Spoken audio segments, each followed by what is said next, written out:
ಕೆಲಸದ ಒತ್ತಡಕ್ಕೆ ನದಿಗೆ ಹಾರಿ ಗ್ರಾಮ ಲೆಕ್ಕಿಗ ಆತ್ಮಹತ್ಯೆ ಮಾಡಿಕೊಂಡ್ರ ಅನ್ನೋ ಪ್ರಶ್ನೆ ಇದೆ. ಮಳವಳ್ಳಿಯ ಬಿಜಿಪುರದ ನಾಡ ಕಚೇರಿ ಗ್ರಾಮ ಲೆಕ್ಕಿಗ ನಿರಂಜನ್ ಸುಸೈಡ್ ಮಾಡ್ಕೊಂಡಿದ್ದಾರೆ. ಬಟ್ ಕಾರಣ ಇದೀಗ ಒತ್ತಡ ಹೆಚ್ಚಾಗಿತ್ತಾ, ಕೆಲಸದ ಒತ್ತಡ ಅನ್ನೋ ಅನುಮಾನ ಇದೆ.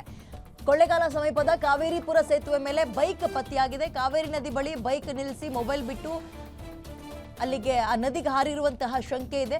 ಮೃತದೇಹಕ್ಕಾಗಿ ಕಾವೇರಿ ನದಿ ಸೇತುವೆ ಬಳಿ ಶೋಧ ಕಾರ್ಯವನ್ನು ಪೊಲೀಸರು ನಡೆಸ್ತಾ ಇದ್ದು ಕೊಳ್ಳೇಗಾಲ ಪೊಲೀಸ್ ಠಾಣಾ ವ್ಯಾಪ್ತಿಯಲ್ಲಿ ಪ್ರಕರಣ ದಾಖಲಾಗಿದೆ. ಇಟ್ಸ್ ಟೂ ಅರ್ಲಿ ಇದಕ್ಕೆ ಸಾವನ್ನಪ್ಪಿದ್ರ ಅಂತ. ಬಟ್ ಮೇಲ್ನೋಟಕ್ಕೆ ಕುಟುಂಬಸ್ಥರನ್ನ ವಿಚಾರಿಸಿದಾಗ, ಊರ್ನವ್ರನ್ನ ವಿಚಾರಿಸಿದಾಗ ಅವ್ರು ಹೇಳ್ತಾ ಇರೋದು ಕೆಲಸದ ಒತ್ತಡ ಇರಬಹುದೇನೋ ಅಂತ. ಈಗ ಅವರ ಬಾಡಿ ಇನ್ನೂ ಕೂಡ ಸಿಕ್ಕಿಲ್ಲ. ಬಟ್ ಆ ಒಂದು ನದಿಯ ದಡದಲ್ಲಿ ಅವ್ರು ಬಳಸ್ತಾ ಇದ್ದ ಬೈಕ್ ಆ್ಯಂಡ್ ಮೊಬೈಲ್ ಎಲ್ಲವೂ ಕೂಡ ಸಿಕ್ಕಿದೆ. ಹಾಗಾಗಿ ನದಿಗೆ ಹಾರಿರ್ಬೋದಾ, ಸುಸೈಡ್ ಮಾಡ್ಕೊಂಡಿರ್ಬೋದಾ, ಈ ಬೆನ್ನಲ್ಲೇ ಈಗ ಶೋಧ ಕಾರ್ಯ ಕೂಡ ನಡೀತಾ ಇದೆ. ಗಮನಿಸ್ತಾ ಇದ್ದೀರಿ, ಅವ್ರು ಬಳಸ್ತಾ ಇದ್ದಂತಹ ಫೋನ್ ದಡದಲ್ಲೇ ನಿಲ್ಲಿಸಿದ್ದಾರೆ. ಬೈಕನ್ನು ಜೊತೆಗೆ ಫೋನ್ ಕೂಡ ಅಲ್ಲೇ ಬಿಟ್ಟಿದ್ದಾರೆ. ಈ ನದಿಗೆ ಹಾರಿರಬಹುದು ಅನ್ನುವಂತಹ ಅನುಮಾನ ಇದೆ. ಈಗ ಅದಕ್ಕೆ ಅದೇ ಬಾಡಿ ಮೇಲೆ ಬರಬೇಕು ಅಂದರೆ ಇಂತಿಷ್ಟು ಅವರ್ಸ್ ಅಂತ ಆಗಬೇಕು. ಬಟ್ ಅಷ್ಟರೊಳಗೆ ಹುಡುಕ್ಬೇಕಲ್ಲ. ಹಾಗಾಗಿ ಎಲ್ಲ ರೀತಿಯ ಶೋಧ ಕಾರ್ಯಗಳಾಗ್ತಾ ಇದೆ. ಮೇಲ್ನೋಟಕ್ಕೆ ಈಗ ಕೆಲಸದ ಒತ್ತಡ ಜಾಸ್ತಿ ಆಯಿತು, ಅದು ತಡೆದುಕೊಳ್ಳೋಕ್ಕಾಗದೆ ನದಿಗೆ ಹಾರಿದ್ದಾರೆ ಅಂತ ಹೇಳಲಾಗ್ತದೆ.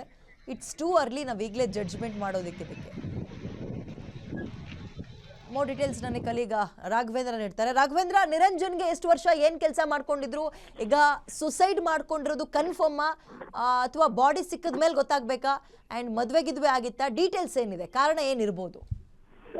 ಎಸ್ ವಿದ್ಯಾ, ಏನು ಇದೀಗ ಗ್ರಾಮ ಲೆಕ್ಕಿಗನೋರ್ವ ಕಾವೇರಿ ನದಿಗೆ ಹಾರಿ ಆತ್ಮಹತ್ಯೆ ಮಾಡಿಕೊಂಡಿರುವಂತಹ ಶಂಕೆ ಈಗ ವ್ಯಕ್ತ ಆಗಿರುವಂತಹ ಘಟನೆ ಈಗ ಮಂಡ್ಯ ಜಿಲ್ಲೆಯ ಮಳವಳ್ಳಿ ಸಮೀಪದಲ್ಲಿರುವಂತಹ ಏನು ಕೊಳ್ಳೇಗಾಲ ಪೊಲೀಸ್ ಠಾಣಾ ವ್ಯಾಪ್ತಿಯಲ್ಲಿ ನಡೆದಿರುವಂತದ್ದು.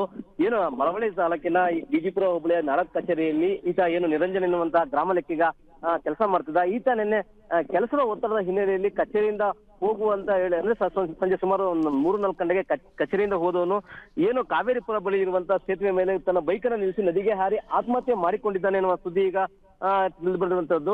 ಏನೋ ಈತ ಕಚೇರಿ ಕೆಲಸ ಮಾಡ್ತಿದ್ದ, ಮಾನಸಿಕ ಒತ್ತಡದಿಂದ ಬಳಲ್ತಾ ಇದ್ದ, ಜೊತೆಗೆ ಕೆಲಸದಲ್ಲೂ ಕೂಡ ಸಾಕಷ್ಟು ಒತ್ತಡ ಇತ್ತು. ಹೀಗಾಗಿ ಈತ ಆತ್ಮಹತ್ಯೆ ಮಾಡ್ಕೊಂಡಿರ್ಬೇಕು ಅನ್ನೋ ಸಂಖ್ಯೆ ಕೂಡ ವ್ಯಕ್ತ ಆಗಿದೆ. ಯಾಕೆ ಅಂದ್ರೆ ಆತನ ಬೈಕ್ ಸೇರಿದಂತೆ ಮೊಬೈಲ್ ಕೂಡ ಆ ಕಾವೇರಿ ನದಿ ಸೇತುವೆ ಮೇಲೆ ಇರುವಂತದ್ದು. ಹೀಗಾಗಿನೇ ನಿನ್ನೆ ಅಗ್ನಿಶಾಮಕ ದಳ ಸಿಬ್ಬಂದಿಗಳು ಕೂಡ ಕಾರ್ಯಾಚರಣೆಯನ್ನು ನಡೆಸಿ ಆತನ ಶವಕ್ಕಾಗಿ ಹುಡುಕಾಡ್ತಿದ್ದಾರೆ. ಆದ್ರೆ ಇದುವರೆಗೂ ಕೂಡ ಶವ ಕೂಡ ಪತ್ತೆಯಾಗಿಲ್ಲ. ಈ ಎಲ್ಲಾ ಮಾಹಿತಿಗಳ ಪ್ರಕಾರ ಈತ ಆತ್ಮಹತ್ಯೆ ಮಾಡಿಕೊಂಡಿದ್ದಾನೆ ಅಂತ ಮಾಹಿತಿಗಳು ಕೂಡ ಲಭ್ಯ ಆಗಿದೆ. ಯಾಕೆಂದ್ರೆ ತನ್ನ ಸಹೋದ್ಯೋಗಿಗಳ ಜೊತೆಗೆ ತನಗೆ ಮಾನಸಿಕ ಒತ್ತಡ ಇದೆ, ಕೆಲಸದ ಪ್ರೆಷರ್ ಇದೆ, ಜೊತೆಗೆ ಕೆಲವರು ನನಗೆ ಕಿರುಕುಳವನ್ನು ಕೊಡ್ತಿದ್ದಾರೆ ಮಾತುಗಳನ್ನು ಕೂಡ ಹೇಳ್ಕೊಂಡಿದ್ದಾನೆ ಮಾತುಗಳನ್ನು ಕೂಡ ಹೇಳ್ತಿರುವಂತದ್ದು. ಹಾಗಾಗಿನೇ ಕೂಡ ಆತ ಆತ್ಮಹತ್ಯೆ ಮಾಡ್ಕೊಂಡಿದ್ದಾನೆ ಅನ್ನೋ ಇದರಲ್ಲಿ ಸ್ಥಳದಲ್ಲಿ ಕೂಡ ಅಗ್ನಿಶಾಮಕ ಸಿಬ್ಬಂದಿಗಳು ಹಾಗೂ ಪೊಲೀಸರು ಕಾರ್ಯಾಚರಣೆ ಮೂಲಕ ಆತನ ಶವಕ್ಕಾಗಿ ಈಗ ಹುಡುಕಾಟ ನಡೆಸುತ್ತಿದ್ದಾರೆ. ಇನ್ನೂ ಕೂಡ ಶವ ಕೂಡ ಸಿಕ್ಕಿಲ್ಲ. ಶವ ಸಿಕ್ಕ ಬಳಿಕ ಮತ್ತೆ ಅವರ ಕುಟುಂಬಸ್ಥರು ಹೇಳೋ ಮಾಹಿತಿ ಆಧಾರದ ಮೇಲೆ ಇದು ಯಾಕೆ ಆತ್ಮಹತ್ಯೆ ಮಾಡ್ಕೊಂಡಿದ್ದನ್ನು ಕೂಡ ತಿಳಿದು ಬರಬೇಕಿರುವಂತದ್ದು ವಿದ್ಯಾ. ಓಕೆ, ಈಗ ಯಾಕೆ ಅನ್ನುವಂಥದ್ದಕ್ಕೆ ಆರೋಪ ಏನು, ಅನುಮಾನಗಳೇನಿದೆ, ಕೆಲಸದ್ದೇನೋ ಒತ್ತಡ ಅಂತ ಮೇಲ್ನೋಟಕ್ಕೆ ಗೊತ್ತಾಗ್ತದೆ ಒಂದು. ಆ್ಯಂಡ್ ಬೈಕ್ ಫೋನ್ ಸಿಕ್ಕಿದೆ, ಬಟ್ ಬಾಡಿ ಸಿಕ್ಕಿದ ಮೇಲೆ ಅವರು ಆತ್ಮಹತ್ಯೆ ಮಾಡ್ಕೊಂಡಿದ್ದಾರೆ ಅಥವಾ ಇಲ್ವಾ ಅನ್ನೋದು ಕನ್ಫರ್ಮ್ ಆಗ್ಬೇಕಾ ಅಂತ. ಇಟ್ಸ್ ಜಸ್ಟ್ ಈಗ ಶಂಕೆ ಅಷ್ಟೇ ಅಲ್ವಾ?